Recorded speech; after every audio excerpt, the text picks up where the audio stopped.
Welcome to the hottest real estate topics on the planet, keeping you up to date with all the creative ways to buy and sell real estate without bank qualifying, so anyone can build real income starting today. Here is another great show with Dealmaker Bill and Pete the Rookie.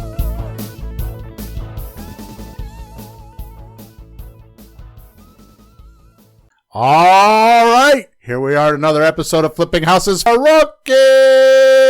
And good morning, Bill. Here we are. Well, we're here. You're here. Episode number 172. So are you. Ugly real estate versus pretty real estate. What? Yeah. What? Yeah.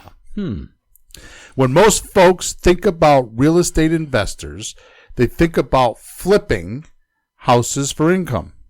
Right? Hence the name of our show. Exactly. and if it is not something swirling around in your thoughts, turn the TV on and watch a few flipping shows, and you'll soon start to think or wonder if you could do it too. Right? Which one? New York, Maine, Alaska, exactly. Caribbean, Texas? Pick your state. Unfortunately, what happens is right after that, feeling hits you, like it comes to you, like maybe I could do that. Mm-hmm. Right?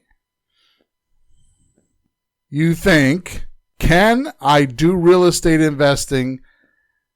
I'm going to do this again. So I got all confused. I should have just stuck to my script, huh? I'll be quiet. Yeah. Then you turn the TV on and watch it. Okay, the few flipping shows, and you'll start to wonder if you too could possibly do it. Unfortunately, immediately right after that, a feeling thought comes. Can I do real estate investing that offers all the best benefits with none of or very few drawbacks?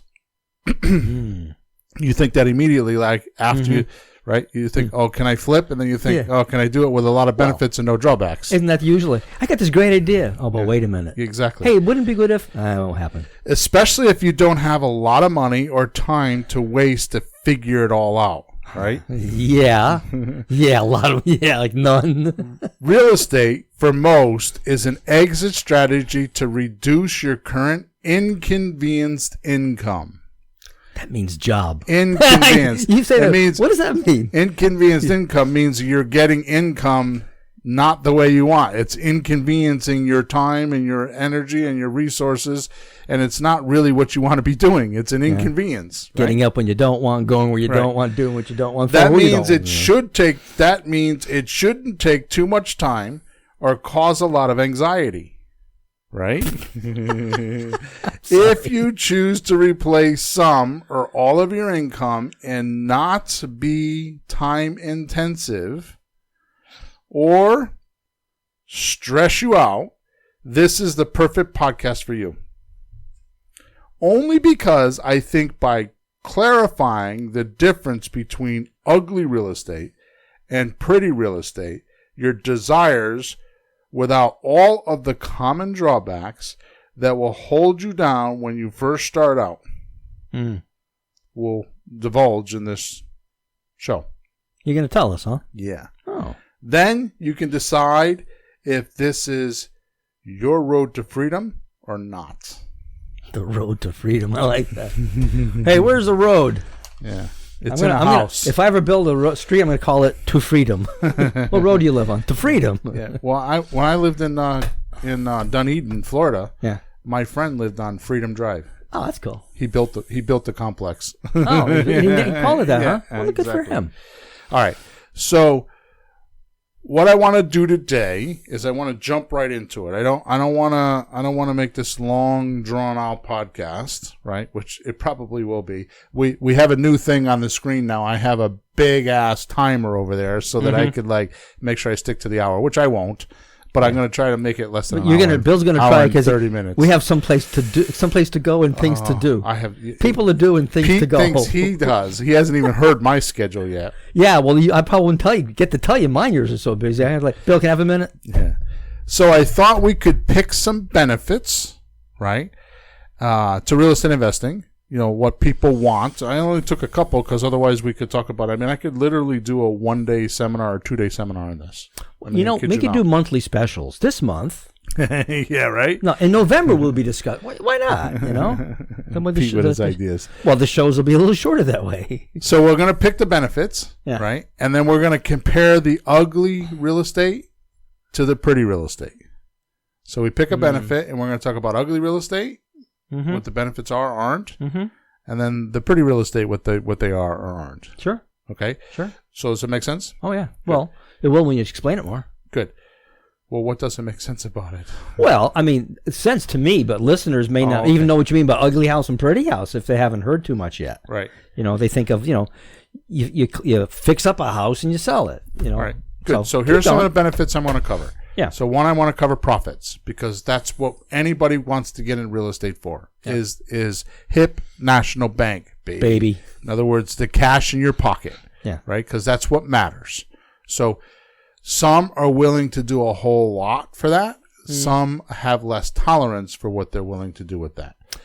Yeah. And to pick on the millennials, I give them a lot of credit because they have less tolerance on what they're willing to do to get their money. Mm-hmm. So one thing that I've learned having millennials around me is they figure out their shortcuts. To everything. They know how to get right to it. Bill, my kid walks in the house, the lights go on. He drives away, the lights go off. I'm not kidding. Like, he's not to push buttons. Like, wow. That happens with me, too. But I don't turn them on and off. You're saying he does it automatically. No, the phone is all hooked up to things, and things know what's going on, and don't have to do that even anymore. The clapper. Yeah. All right, so profits is one thing. Mm-hmm. Time is another. Yeah. And stress and anxiety is the third. Sure. So we're going to cover those top three profit centers. That sounds like a formula. X plus 2 minus, what's your number? Yeah, exactly. 7. There are more benefits to flipping houses, but I want to cover these topics. Mm-hmm. Okay. So we'll start with profits first. All right. Mm-hmm. So in an ugly real estate transaction, in other words, an ugly house or an ugly piece of property, right? Yeah. It's common a deal goes like this. You find a distressed property or a house. Right? Mm-hmm. You buy the house or write a purchase sales contract, right? Mm-hmm. Now you have to finance the deal. So you're out looking for money, usually private or hard money. Even if you have your own money, it's usually like in an IRA or, it's in place. You have to move it around, which is not a big deal for the money guys. But most people don't have the money. You have to go find the money for the house and the rehab, which means there's formulas involved because the rehabber has to comply to the money guy's numbers. Right. Right. So they'll only finance up to a certain amount with the purchase and the renovations. Right. They don't give you 100%. So you got to be on target. So that means a lot of due diligence is done there because you got to make sure you hit those numbers, right? Sure. Then once you finance it and you close, obviously, you fix the house now. Right? Yeah. That's an awful short sentence for a lot of work that happens. Exactly. Then once you fix it, you then sell it. Mm-hmm. Right? For your profit. Sure. Okay. Now, if you're a paralysis from analysis internet troll, instead of doing deals, in other words, that's what I'm talking about because I have a lot of those people listening to this podcast. They're internet trolls. They listen to these podcasts and they're, oh, that's a good idea. Oh. Someday I'm gonna. And they never do it. Okay. Mm-hmm. And I'm talking to you. You know who I am. Mm-hmm. Okay. You'll find the magic number. I'm talking about the guys that are like, the guys that are internet trolls and they're like analysis of paralysis or paralysis of analysis guys. They seem to have a lot of data. Yeah. Right? They have all these numbers and all these data. But if you go on the internet, you'll find the magic number of $66,000 as an average profit for a flip. 66? 66,000. That's higher than I've heard before. It's exactly the point. There's a lot of internet sites. That's the first thing that comes up is that seems like higher than I've heard before. Well, you think that's a real number? Yeah. Okay. And Peter's like in disagreement. Well, He's it's like, not like, no, nodding I his just head. like, Let me finish. I've talked to realtors and other guys. Okay. We've done deals and it averages wherever, but. That comes from companies like it's Atom Data, ATTOM Data Atom, yeah. Solutions. Atom Data Solutions. Data Solutions. Okay, they're a company that does this, which compiles data from property records. Right. Okay.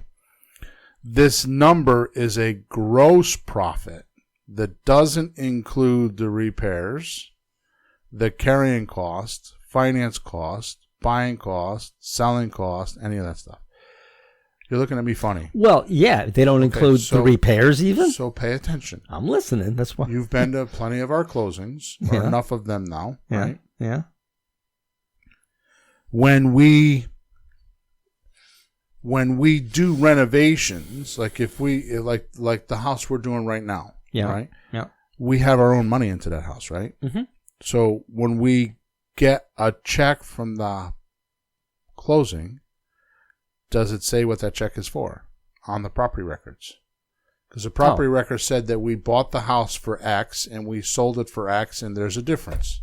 Mm-hmm. When we get the check, we can't say that's all profit because we're putting money back into our credit lines or credit cards or bank accounts or whatever we're doing, right? Home Depot. Yeah. Sure. So it doesn't break that out. So when these people are doing this analysis, the average profit is $66,000, but that's a gross number. Okay, that makes more sense.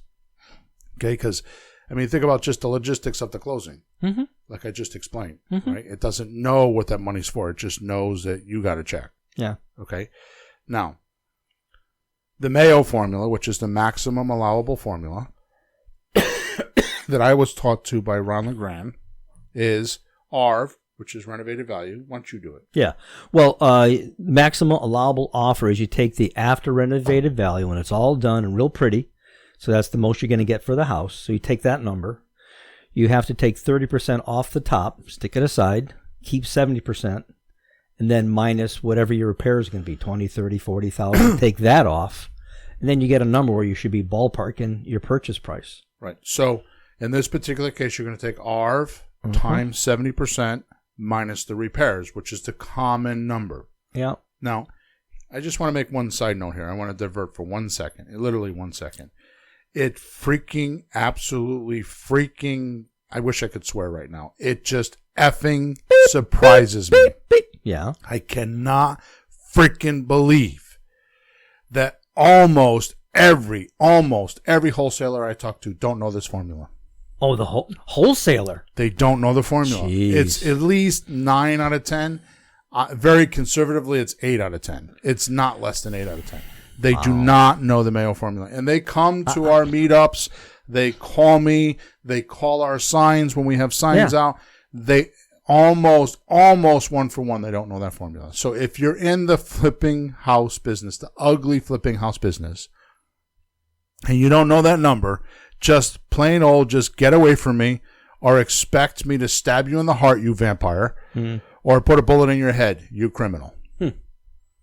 Because it's just stupid. If you don't know that simple formula, if you're a wholesaler and you were taught how to wholesale, and your teacher or guru or whatever didn't teach you that, then you're not in the wholesale business. I can't imagine what they do. I don't know. I can't even imagine. Well, what do you do then? All right. So that's the formula. We agree that's the formula, correct? Yeah. Okay, and that good. 30% is for holding costs, your profit. Okay, so that's what I want to talk about. So what do you think of the 30%? What is it? Well, yeah, because, beside all that stuff, there are holding costs. There's oil, there's heat, there's electricity and stuff. There's other creepy things that happen, a few percentages. And you want to figure, I've heard like maybe 10, out of that 30%, 10 of that goes to crazy stuff, and 20% could be your profit. Okay. That's what Ron LeGrand says. Yeah. Okay. I actually scanned back. I scanned back and looked at some of my deals. Yeah. Okay. I actually believe it goes like this. Mm-hmm. Think about what I'm telling you. Now, you have to understand that these numbers are not,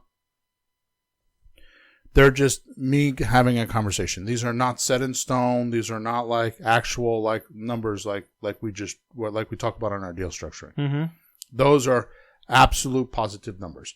These are conversational numbers. Mm-hmm. Okay, so just take it with a grain of salt. Yeah. Right? But think about this. Well, first of all, before I start with the numbers, realize that there's two numbers here, because when you're buying a house, you might pay $80,000 for a $200,000 house. Mm-hmm. Right? So the buying cost and the money cost is different than if you calculate that money into $200,000 when you go to sell it later. Are you following me? I think so. Say a little more. So, well, let me just explain this. So, yeah, maybe an example. So one thing that you're going to find is it's going to cost you about 12% to sell. Yeah. Even when we wholesale, but that's 12%. That's 12% of the 200,000. Mm-hmm. It's not 12% of the 80 grand. Oh no. Okay. No, because you're not selling the 80. You're buying the 80 and selling the 2. So you have to realize that when I say cost to sell, I mean 12% to me that includes the financing. Don't forget that you're paying 9% on the 80 grand plus the renovation. So if you got a $25,000 renovation, you paid almost 10 grand just to the hard money lender or the private money lender. Or 10% or 11%. Yeah. Okay. So that's 9% is just for financing. Mm-hmm. Then if you can get the 9, then you're probably going to use a realtor. In most cases, renovations are done with realtors because it's done conventionally. Yeah, when you sell the house, because you want to sell quick, realtor, get it gone. Now you could do it yourself, but it's not likely. Some do that, but it takes longer. The amount of time that it's going to get you to find a buyer as in holding cost. Yeah, you're better off to just pay the realtor, right? And go do another deal somewhere. 12% is conservative, ultra conservative. Then you're going to have about 3% for holding costs. Mm-hmm. Okay. Now, again, that's the heat, the electric, that's the taxes. The taxes is the biggest one. Mm-hmm. Right. So water. $200,000 house. Yeah, $200,000 house. You're going to run. I mean, here in Connecticut and other parts of the country, it's not going to be that way. But here in Connecticut, it's going to be $200-$300 a month, $400 a month for taxes. Sure. Then you have your insurance, which is $1.50 a month, right? Because $150 a month. Sorry, using slang. And the reason why is because if you've not done this before, listen to me carefully right now. Do not make light of the insurance. Insurance companies recognize, just like the banks and everybody else, that empty houses are a problem. Pipes get stolen, things blow up, catch on fire, the contractor left the torch on. I mean, there's so many things. Yeah. So they don't like empty houses. Well, it's more risk. Right. Well, according to them, it's actually less risk, but according to them, it's more risk because of the things that are going on. Yeah, right? They were renovating a house around the corner from me a few years ago, but burned down. Yeah. Next thing you know, a few months later, hey, it's really nice now. Yeah. They got some insurance money because apparently they had it covered, but that can happen. The point is that it's not cheap to buy that policy. So on a $200,000, you have to realize that insurance is real simple. Insurance is the easiest thing in the world to understand. Life insurance, health insurance, car insurance, house insurance. They have actuaries. What does an actuary do? An actuary figures out how much the liability of the claim is and how many claims they actually have. Right? So he's trying to figure out how much that is. Right? Yeah. What's this whole thing might cost at some point, and then how to cost it out, and we what pay. the liability is. Yeah, and we have so to pay. So it comes down to that. money. So obviously, if you're insuring a $200,000 house, it's a lot more money if you're insuring $100,000. So it makes a difference. Like I go through this with my family with collision on the car. It's like, so if you're insuring a $40,000 car, it's one number. If you're insuring a $5,000 car, it's another number. And so many times, like with my kids and stuff, I make sure they have collision on their car because they're driving $5,000 cars. Yeah. So $5,000 worth of collision is like $200 a year or something like that. So, so have collision. Now if you're buying a $40,000 car and it's like $400 a month, that's a different story. It's the same way with insurance, with house insurance. So just have your insurance. But anyways, and don't cheap out on the wind insurance. Yeah, definitely pay the wind insurance. Well, the little extras, a few dollars here and there, can save you thousands if anything happens. Wind and water, yeah. Okay, so that's 3% for holding costs. I mean, by the time you get done with the taxes, you get done with the insurance and the electric, it's at least 3%. Mow the lawn, and then you're gonna definitely have, and depending on your training, you could have 0.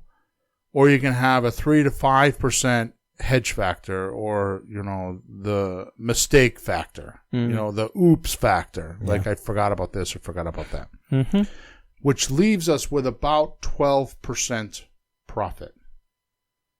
12 out of the 30? Out of the 30. No, 12% out of the deal. Oh, the deal. Okay. Right? So that means on a $200,000 house, you make 24 grand, which is average, because for us, that's about... See, that's the number I've heard. Like realtors, 20, 30, 25. Yeah. Right? Which isn't terrible. On a $200,000 house, it's 24 grand. Okay? So that's your average profit. Okay? Now let's do it on pretty houses. Okay? But before I start, you must know that you and I covered this in full detail on episode number 136 of this podcast series.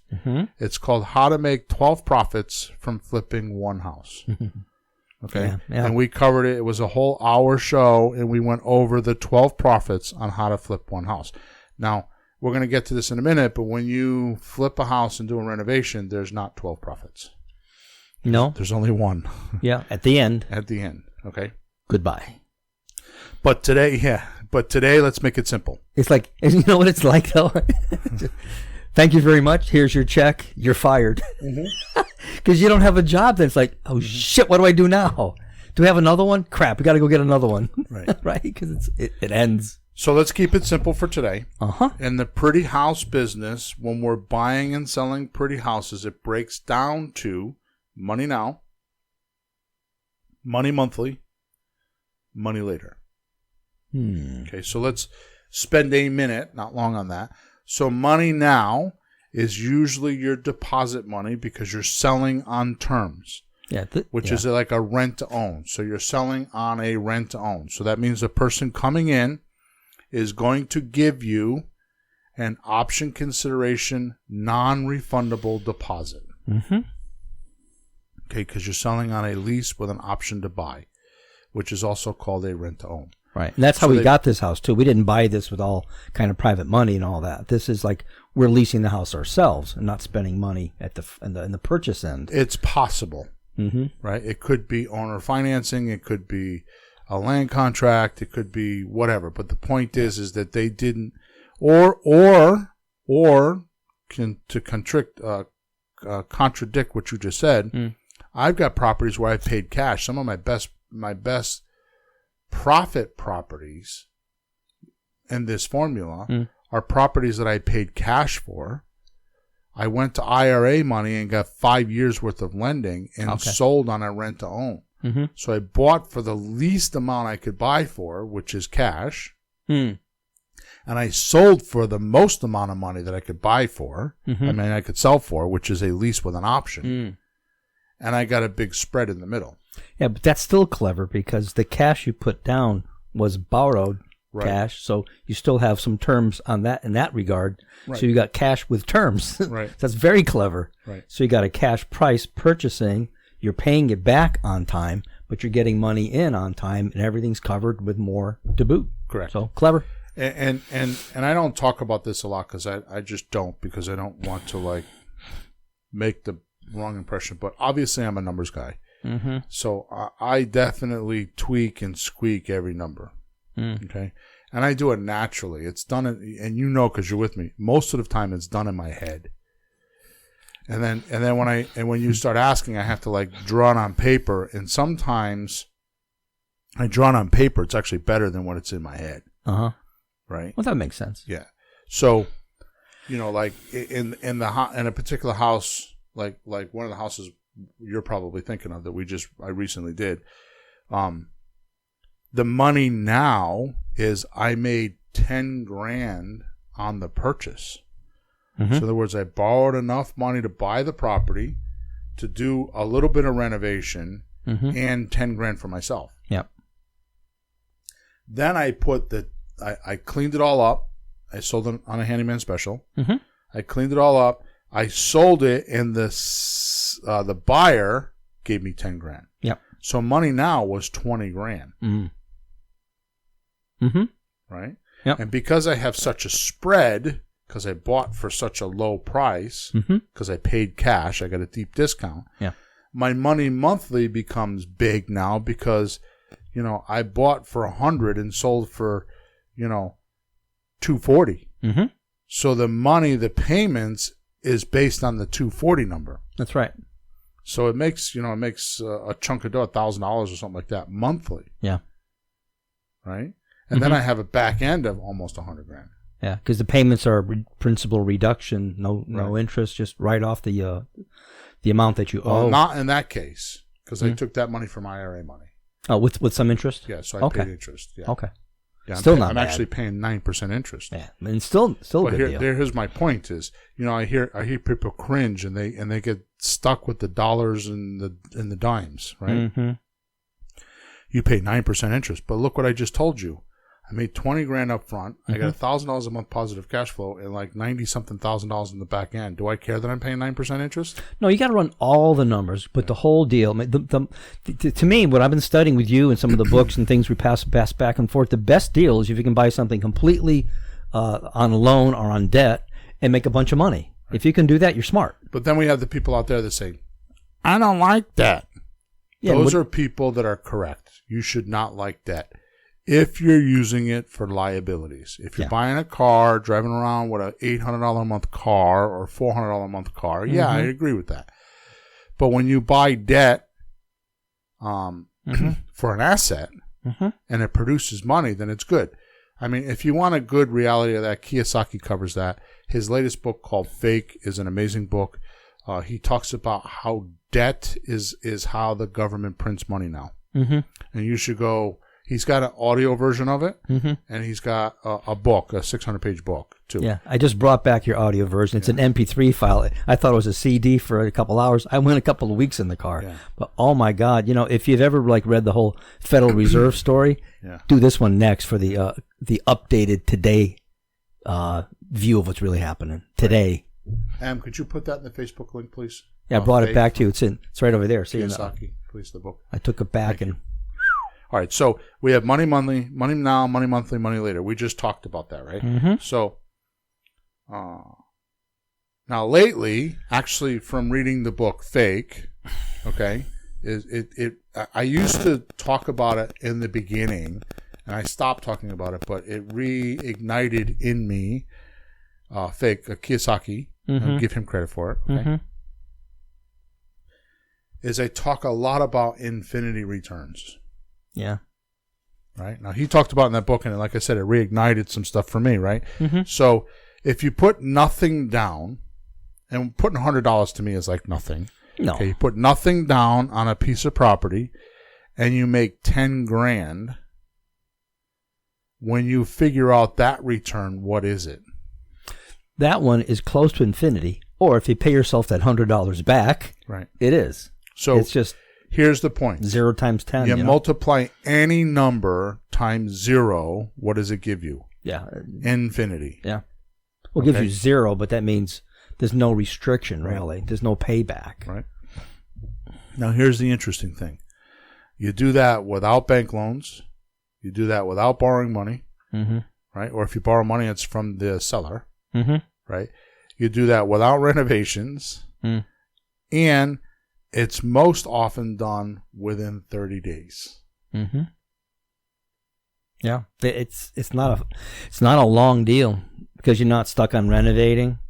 And I've seen this so many times. When you do go to sell a house, everybody shows up the first week. Right. You have a pool of people, 10, 20, 30 people looking in one area for property. Right. They're looking. Something new comes on the market. The herd shows up. So you get somebody, you sell, you're done. Right. Okay. So here's what I want our listeners to do. I want you to go to flippinghouses4rookies.com/free stuff. And as of about 4 days ago from this podcast, okay, actually from the time you're listening to this podcast, it'll probably be about 6 or 7 days. Okay. I put 2 new videos up on the free page. And they're under the link that says the biggest secret in real estate. And I got these from the meetup we did last week. I broke up the meetup, and there's 2 new videos that you have to go watch, because I talk about leverage, I talk about a creative real estate investor, and I talk about infinity returns. It's not a long video. I also, in the other video, talk about options, and we call that's the biggest secret in real estate. You have to watch that video. I think that video is like 13 minutes long. If you think you want to do this business, do yourself a favor, go to the flippinghousesforrookies.com/free stuff, or just go to flippinghousesforrookies.com and just go to the top right link and push free stuff, and it'll bring you to the page. Go watch that video. Go under the biggest secret in real estate. It's brand new. It is. I seldom watch myself or listen to myself. I do it occasionally, but I watched that video after when we were editing it, because I needed to tell Emma the timestamps, when to cut it, and I have to tell you, even I was excited, and I did it. Even I was excited. I mean, it made the hair stand up in the back of my neck, because for whatever reason, for whatever mood I was in that night, or for whoever's in the audience that provoked it for me, you got to listen to that video. Well, you went on probably a half an hour, 40 minutes longer than the 9 o'clock dead time, which is a little longer than we usually go longer. Nobody left the room. Right. Nobody. I got to go home with a babysitter. It's getting late. Nobody. Right. And we're like all just glued. But here's my little nutshell. What can be better than putting the least amount of effort and money into something and getting the most money out of something? Right. You know, I have people come to me, oh, I bought a house. Like, what are you doing? Like, oh, a rental. How'd you do it? Well, I put $30,000 down of my own money. I got a bank loan. And, oh, good. So how much you making? I'm making $300 a month. Right. You know, we spend $300 and make the other number. Right. You know, so you pick one. Pick one. So just realize that, and I've said this before, but I want to clarify because it's a perfect time. Most people want to or have a desire to get into real estate for this one reason. Actually, 2 reasons. One, it's very safe. Right? It's consistent for hundreds of years. Okay? And yes, markets go up and markets go down, but if you hold long enough, you win. So the only reason why you would lose in a market is if you sell a house. Right. But if you have the wrong time. If you have it set up that you don't have to sell the house and you can cash flow from it, then you don't need to sell ever until you're ready, until you have the most amount of equity and you need cash. Yeah, well, the right timing. Right. Okay. But the real reason why most folks get into real estate, unconsciously, because they don't realize it's below their conscious level, is that they work once and get paid multiple times. That's why real estate is so appealing, is because most people will work really hard in the beginning to acquire the property. I mean, look what we're going through. We just bought a 3-family house. And look what, mostly you, but I went through the agony of doing the closing. Yep, you did a lot of paperwork, a lot of lawyer stuff. Right? Yep. So I went through that every day. Then once we got it, now you weren't doing much. No, you do the paperwork. You're the background on that one. So and then I'm picking up the front end. Once we got the property, now you're out at the property, and we're getting tenants' documents and leases, and we have a form that we use that asks them, what do you think your security deposit is? Who owns the refrigerator? Who owns the stove? And we do that right at the closing time, like within either before or after. We're going to try to do it before next time, but right at that time, because I don't want to have a tenant 8 months from now decide they're going to leave, and they're like, well, where's my $800 security deposit? I'm like, well, I don't have an $800 security deposit, because that's happened to me. Yeah. At the closing, the seller says, here's what the security deposit is.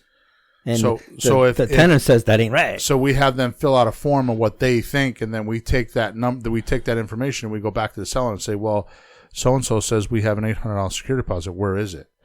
Oh, well, he took it from his last house that he owned, and all this other blah blah blah. Yeah. Yeah, but we sorted it out. So the point is that I did all the work on the closing. You did all the work, but that's 2 months worth of work, right?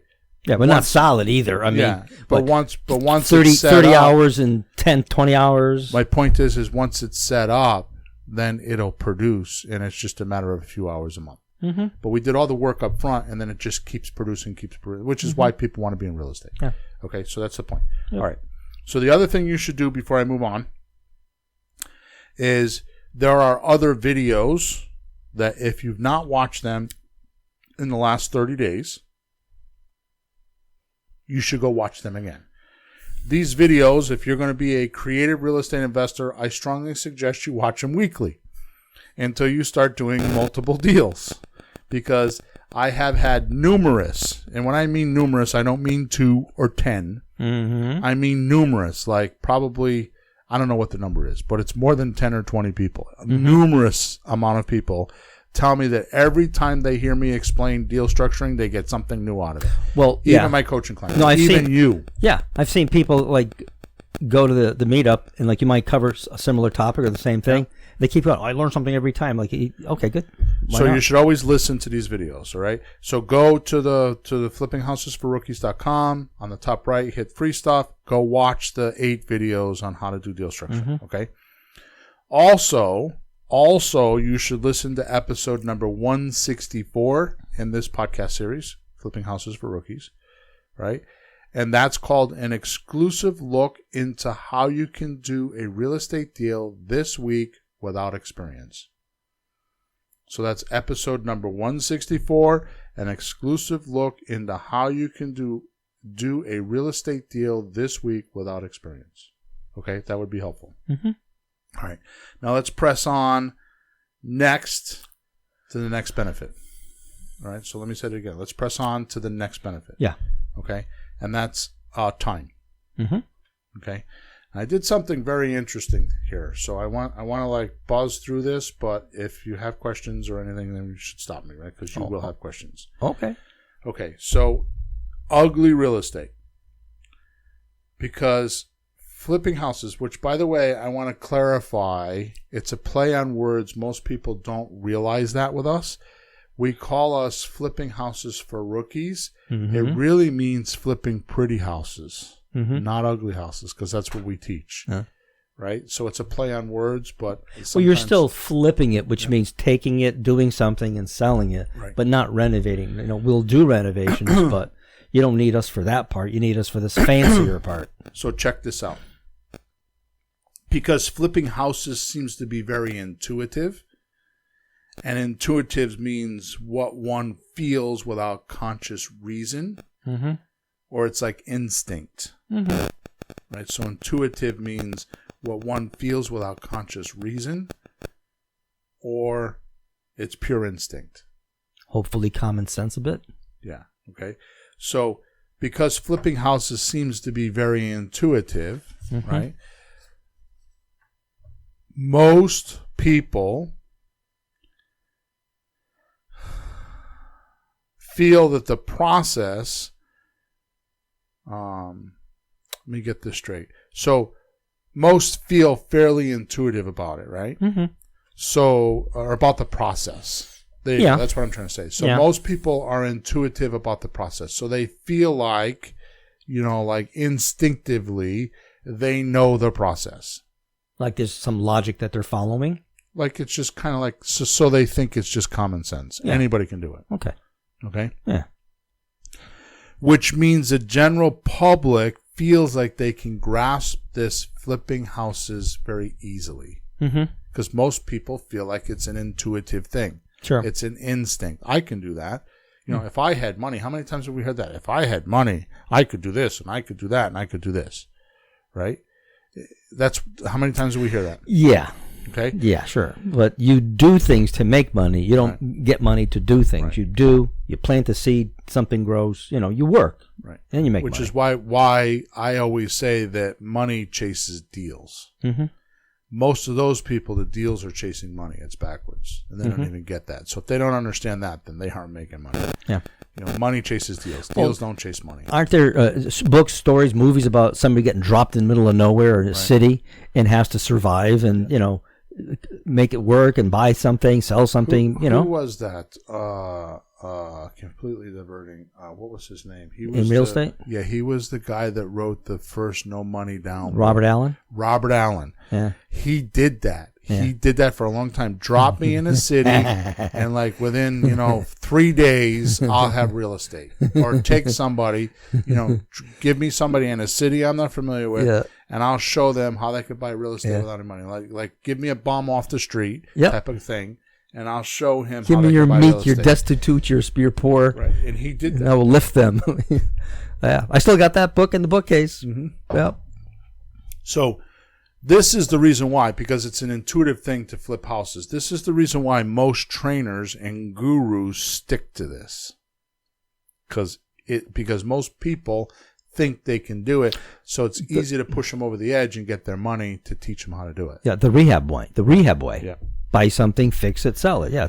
So it's easier to teach it and grasp it. Mm-hmm. That's why they do it. Mm-hmm. Now that's all opposed to creative financing, which is what we do. Most have a harder time to grasp the creative financing and its concepts. Mm-hmm. Right? Yeah. So with flipping ugly houses, it seems to be less time to learn and have confidence. Because we're talking about time. Yeah. Right. It's not that complicated a procedure. So there's less time to get confidence. Yeah. You have to know more about the house itself or the contractors and maybe buying and selling, buy it right, sell it right. But the biggest barrier there is tapping into money. Mm-hmm. So many of those type of flippers feel it's not true. You realize that after you buy your first renovation, which we're going to talk about in a minute. Mm-hmm. But here's the point. If you tap into money, like you got an uncle that says, I'll give you $200,000, go buy a house. Mm-hmm.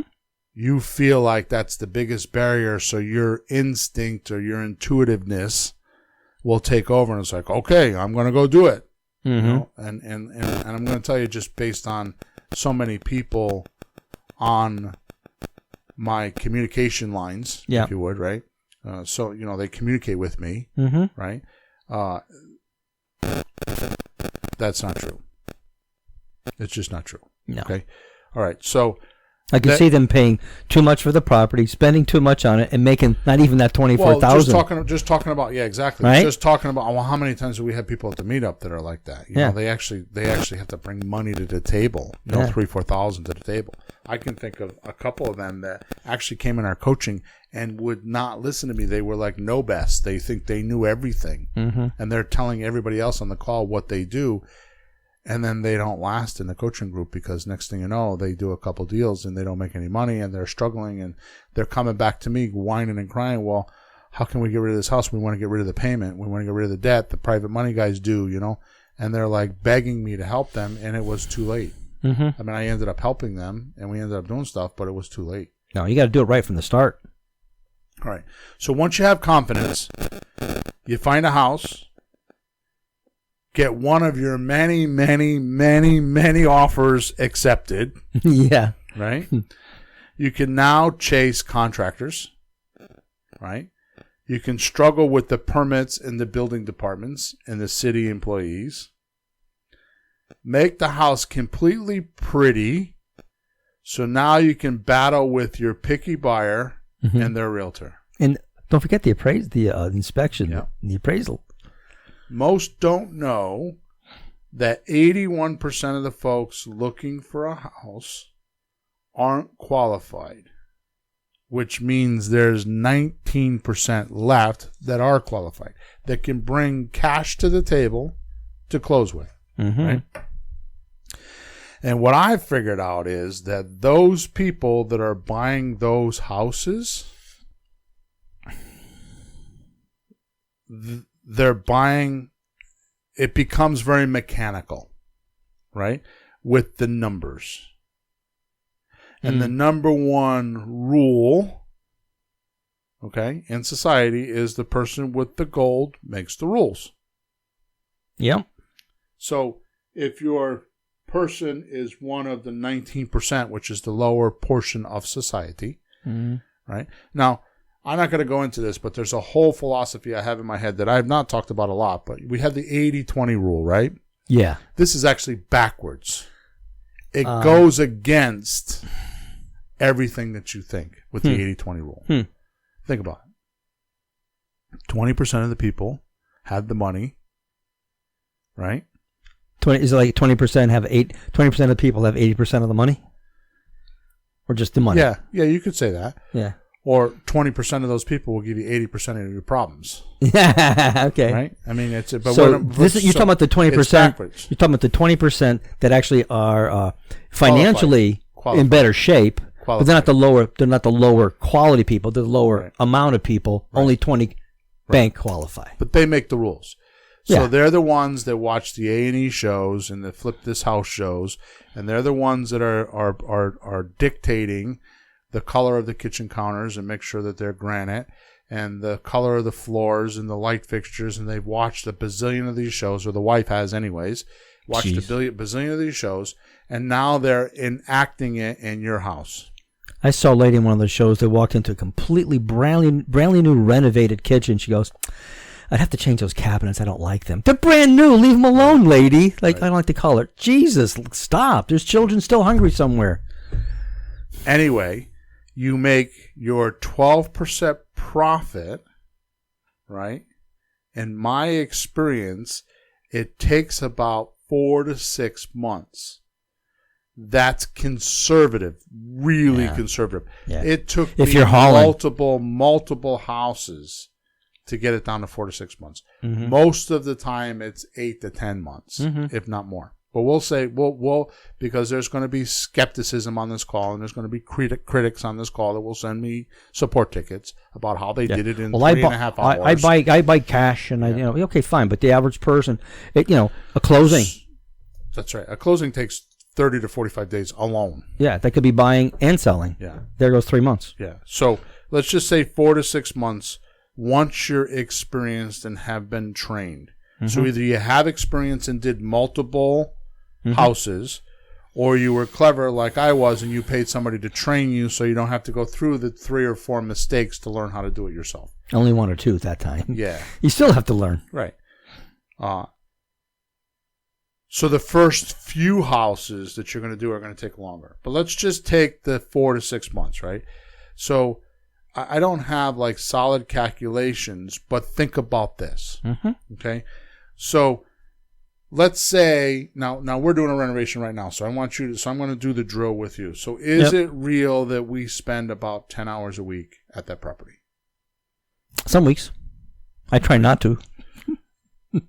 No, I'm talking about between you and me. I'm not talking about just you. Yeah. Oh, no, absolutely. Because there's 2 of us. That's true. If there wasn't 2 of us, one of us would be doing what both of us are doing. Absolutely. Right? Yeah, so you do things, I do things. I go to the property almost every day. Yeah. That's an hour to an hour and a half every day. Yeah, I'd like to, but you want me to stay home, and so do I, to look for more properties. Because the problem is you finish, then like, now what do we do? So I'm trying to get other things going. Right. Hence the 3 unit that I found, and something else to find.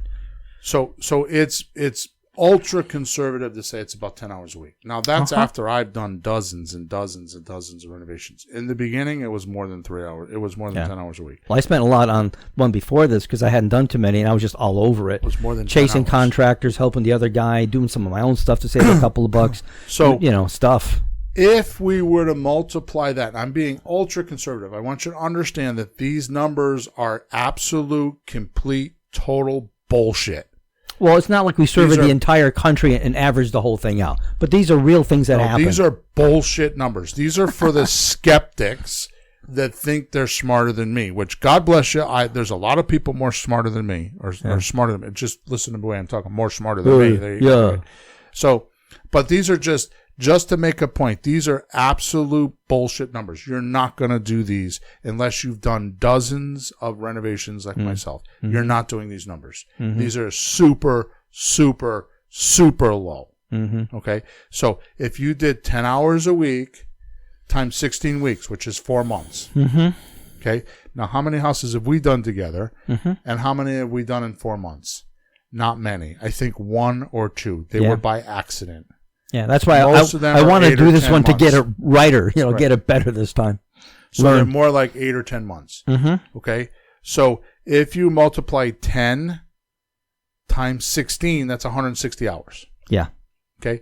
Now if you're pardon my French. If you're a dick and you think you can do something better and you want to make me wrong for my numbers, then let's do 7 hours a week. Okay? You're not doing it for less than 7 hours a week. If you're not, if you are, that means that you have managers and you have other people working for you, and you're not adding up your numbers correctly. I don't care if you got one person or 5 people. If you are spending less than 7 hours a week in your renovation, you're not doing it in 4 months. It's going to take you a year. Mm-hmm. You can't. Or you're paying your GC way lots of money to do everything for you. Right, and you're paying more for renovations. Your numbers are off. There's something wrong. So if you think you're doing it for less than 7, you're not doing it for less than 10 hours. But if you want to be one of those jerks that will send me a support ticket about how you do it in 3.5 minutes, don't do it, because I'm not going to answer the support ticket. Okay, so 7 hours a week at 16 weeks is 112 hours.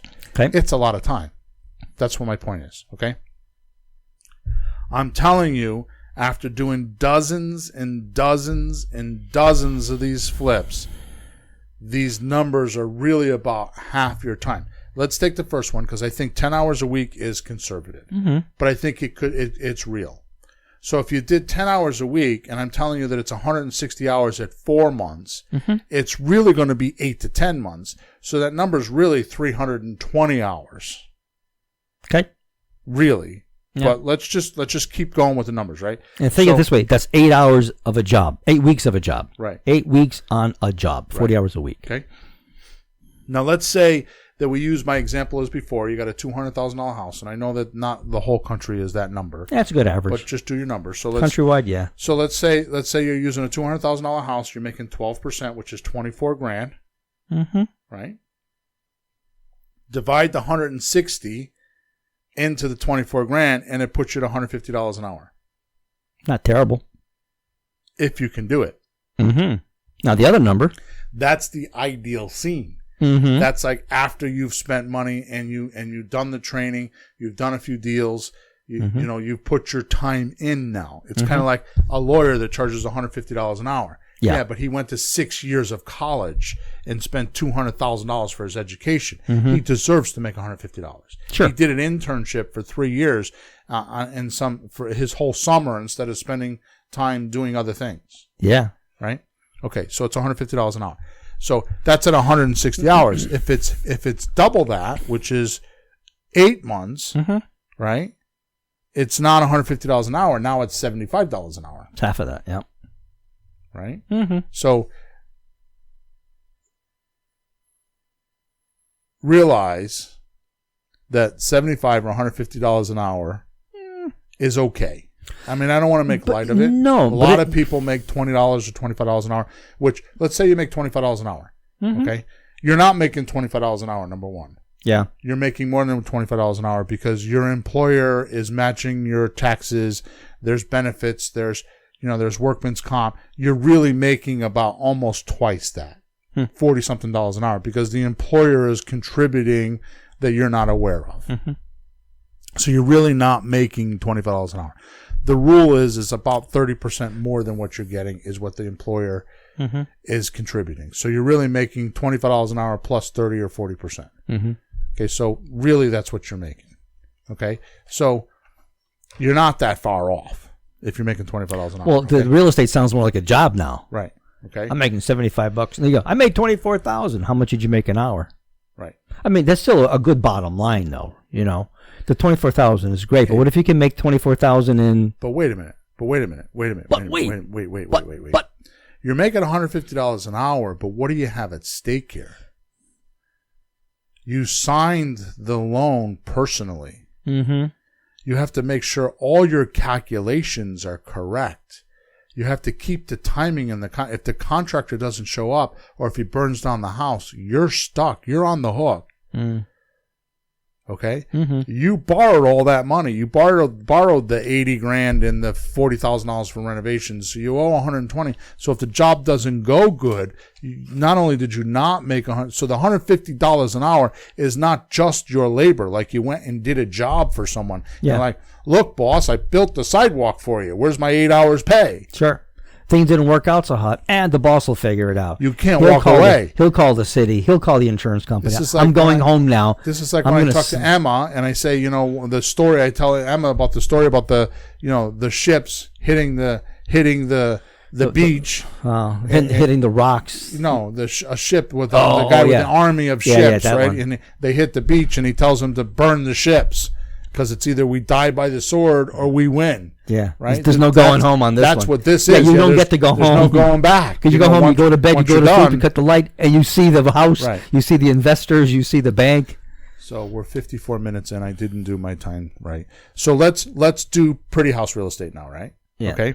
As opposed to, let's say you do my how to buy real estate without a loan course. Mm-hmm. Let's say you do that. Okay. Which I'm not even going to talk about that. Let's just say you do that. Okay.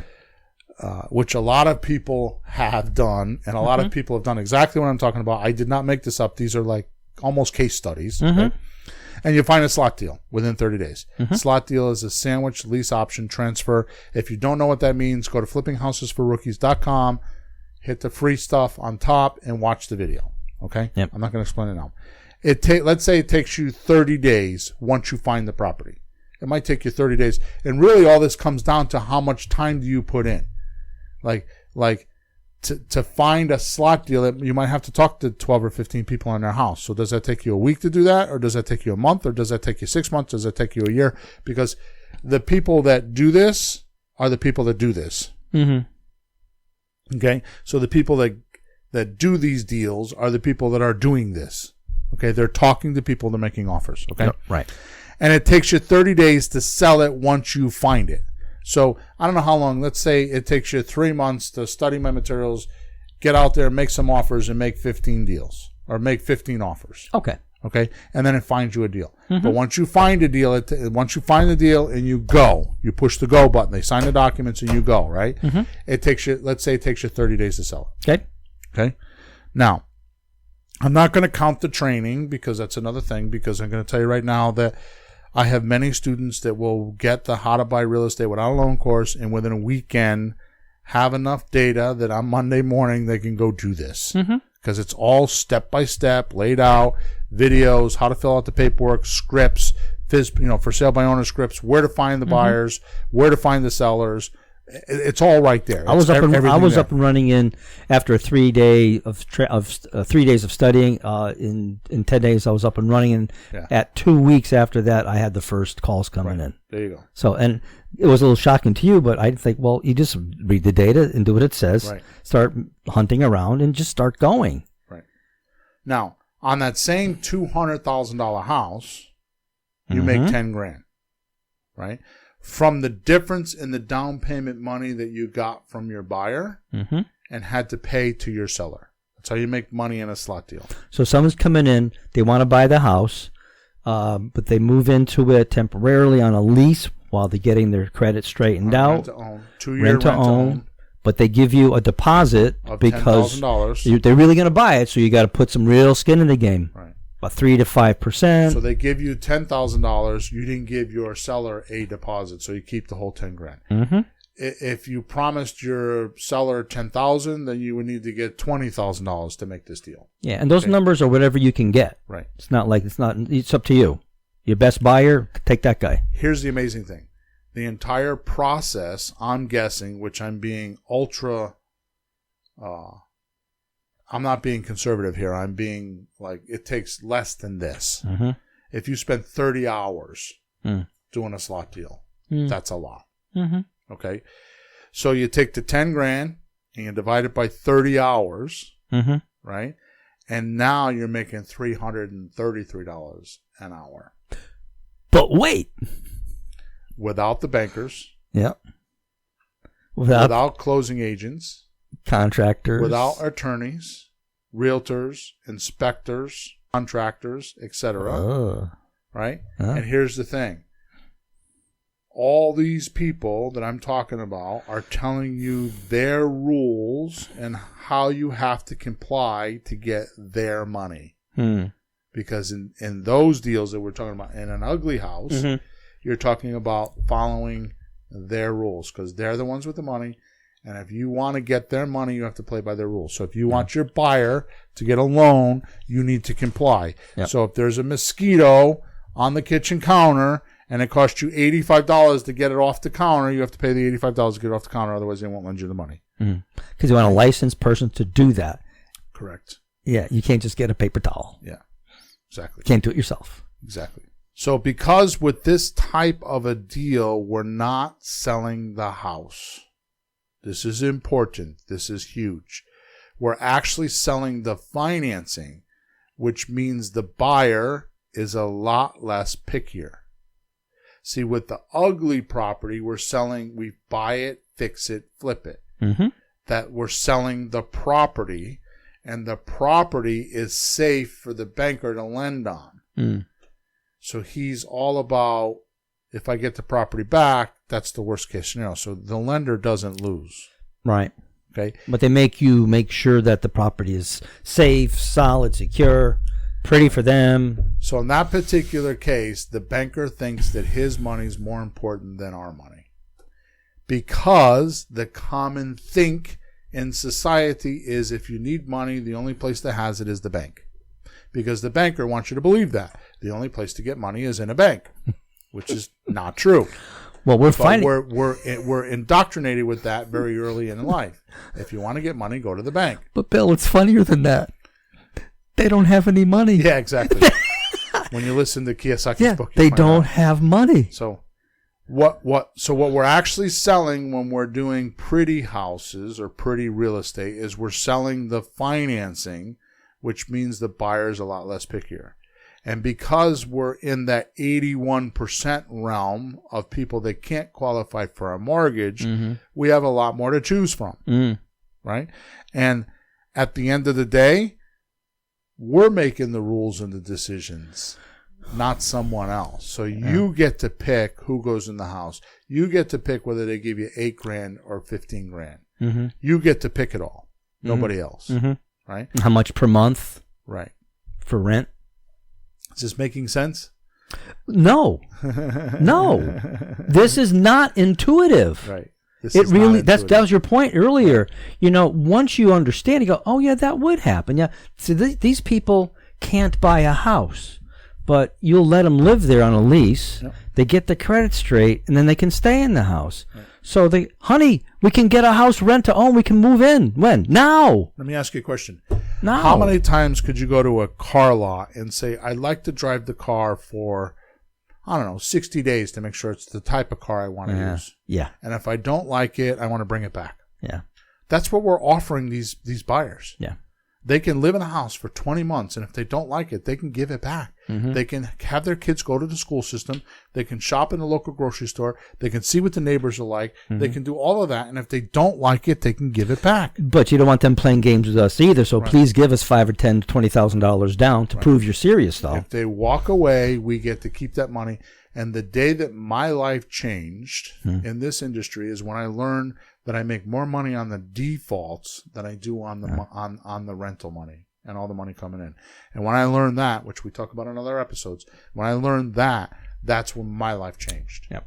Okay. So let's finish up with stress and anxiety. Okay. I've already covered most of this, so I'm just going to kind of rattle through it, but let's just do it anyways. Okay.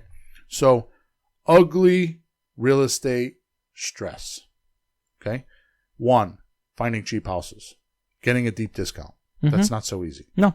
Okay. Not especially now as things are tight. Because most sellers are on a defense and can see that coming 5 miles away, 10 miles away.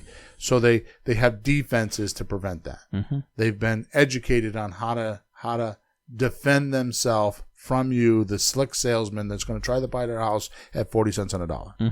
Unless they're so desperate that they're just willing to throw it along. Then it becomes who's in line first. Yeah. It has nothing to do with you, has everything to do with were you number one or were you in the right place at the right time. So it's complete luck. Yeah. Okay. Number 2, getting loans and finding the cash to do the deal. Right. 3, running the contractors and the renovation project. Okay, like we talked about, it's all those hours. Mm-hmm. You know, I'm going through it right now. I had the gas company put a gas line in, right? And what was involved just with that gas line, Mm-hmm. right? I mean, it took both of us. Which, by the way, they were there yesterday and they put all the grass in and the loom and they fixed the lawn up. Mm-hmm. But it was going out there and meeting the gas company Mm-hmm. to make sure that we needed a new gas line.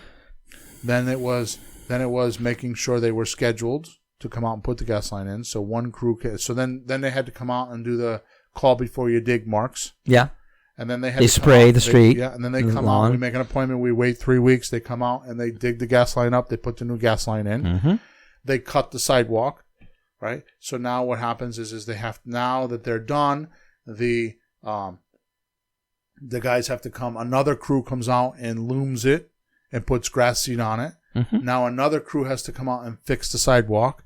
Now I have to call the inspector from the town to get the gas line inspected so they can put a meter on it. Yep. Which they're going to do today. Mm-hmm. Oh, Right. good. So that's all just to put a gas line in. Yeah. I haven't done any. This was all for free, by the way. The gas company did this for free. I didn't pay for any of this other than my time. How many hours of time for me to go back and forth doing all this? Yeah. Okay, so anyways, I'm going to leave that alone. So running the contractors and renovation project is a lot. Number 4, deal with the inspectors and the banks when you sell. Mm-hmm. So you're going to have, the buyer's going to have a home inspector, which is supposed to be a third-party bias, a non-bias person that supposedly goes in there and is protecting you because he's not for you and not for the seller, which is total crap because you paid him the $400, so he's going to find all kinds of things wrong so that he can justify his $400 fee. I think I decided that they're self-biased to make themselves look good. Exactly. Self-bias. Number 5, having a non-performing realtor, which are most of them, and I'm not bashing the realtors, I'm bashing the realtor system because they're not trained on how to negotiate, how to sell, any of that kind of stuff.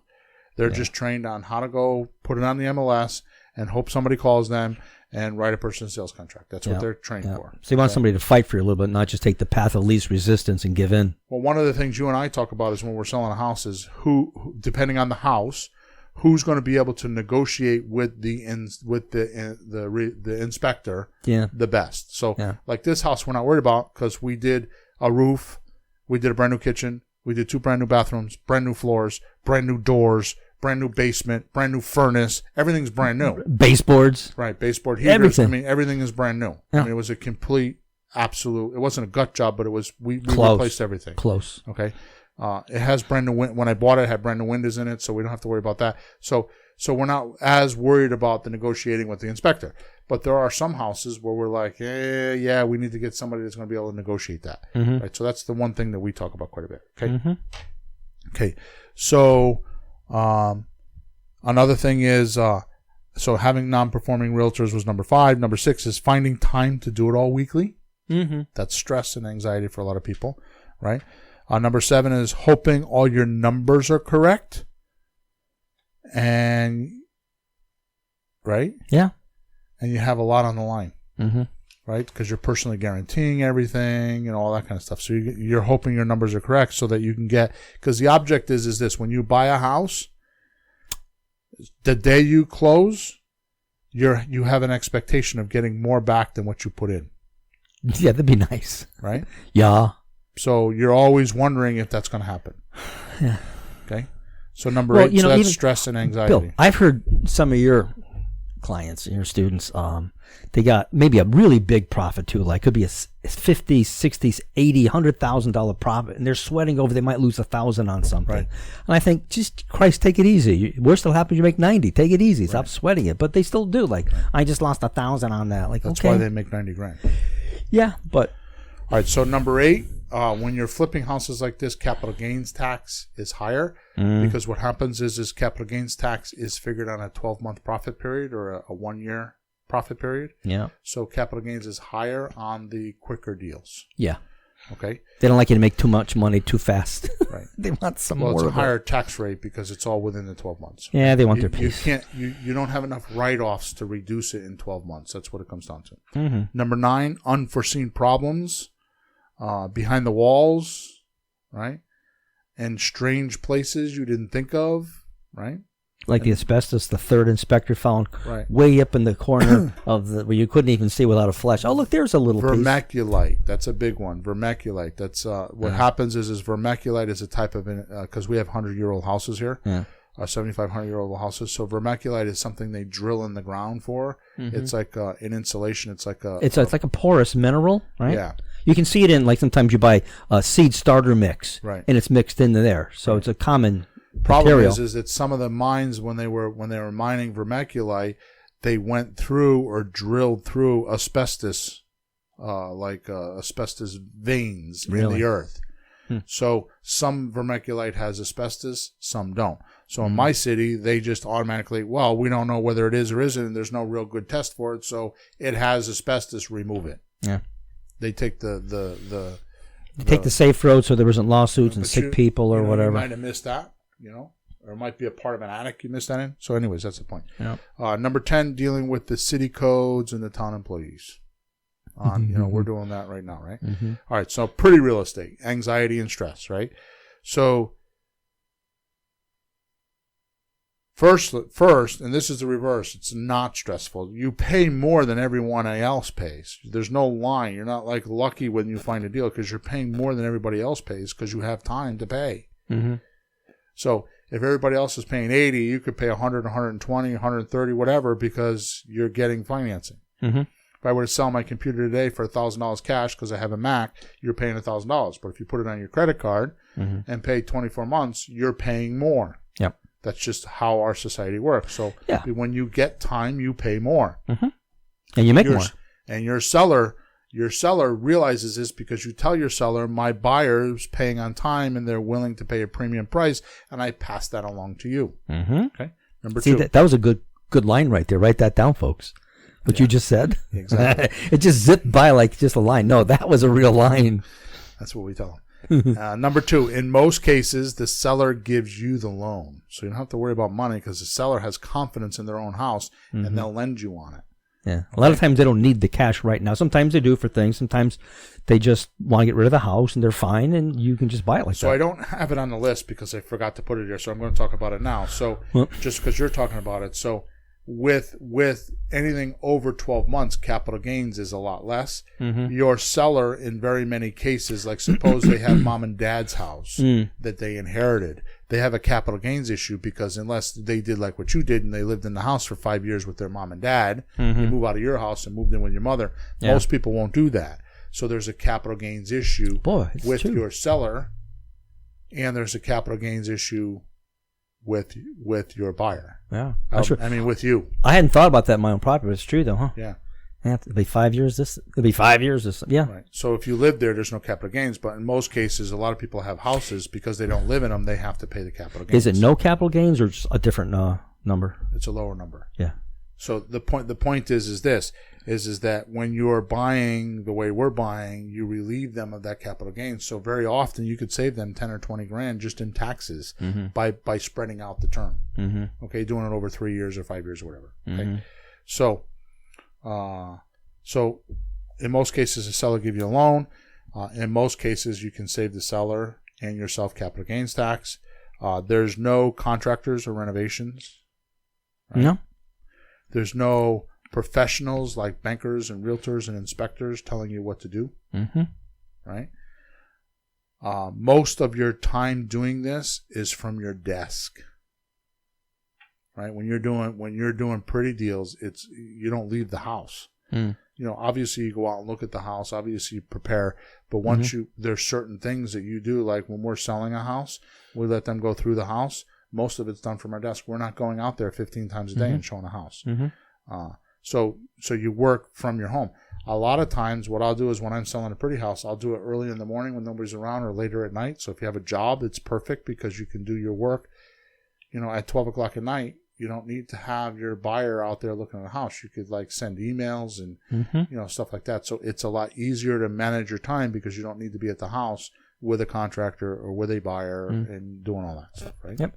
Even the marketing, throw some signs up whenever you can, but then the rest is Facebook ads, Craigslist, whatever. Just all online. It's online. Just go click, click, nudging, click. Yeah, keep pushing and nudging, right? Boss looks at you. You look like you're working real hard. Yeah, exactly. So you never worry about your numbers or your comps. I mean, a lot of people worry about their comps. And they worry about their numbers if they're going to make a profit. Because if you're wrong and you have to walk away, you're walking away from $100 that's invested. Yeah. Not $120,000 that's invested with the ugly house. Yeah, it puts you in a position more like a realtor where he's, I'll sell your house for you. Right. Give me 6 months. I'm sorry I didn't sell the house. Good luck. See you later. Yeah. So we're actually trying probably harder this way, right? Right. And if we don't find a buyer, there's something really wrong with the house, but we gave it a good shot. The guy knows what he's dealing with and comes up with his own plan C or B or D. Exactly. But, we didn't put much more into it. A few hours. You have no unforeseen rental problems. There's no sneaky this or sneaky that, because worst case scenario is if it's that big of a problem, you push it back onto your seller and say, well, when you fix that, I can finish selling the house.